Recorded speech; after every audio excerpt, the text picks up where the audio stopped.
Hello po, good morning po. Ngayon po, gusto ko pong mag-apply ng scholarship para po sa aking pag-aaral kasi po, may karamdaman na po ang aking mga lola. Ito po yung lola ko ay stepmother ng aking mother at ito po ang kanyang true mother. Ang lola ko po na true mother ng aking mother is may karamdaman po, bingi po siya. Then may sakit po siya. Then nanggaling po siya sa ibang bansa. Then pagbalik niya po dito, nabalitaan na lang po namin, drug pusher po siya. At yung isa po naming lola,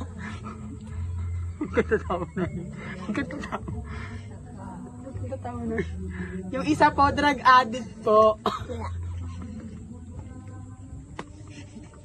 Bullshit ka naman. Kung ano-ano ang ginagawa. Huwag mo kami. Pusher po siya, tapos ito po drug addict. Pero nung una pong trabaho nila, mga pok-pok po sila. Bullshit ka. Sige po, bye-bye. Sinahanay kasi ayaw niya.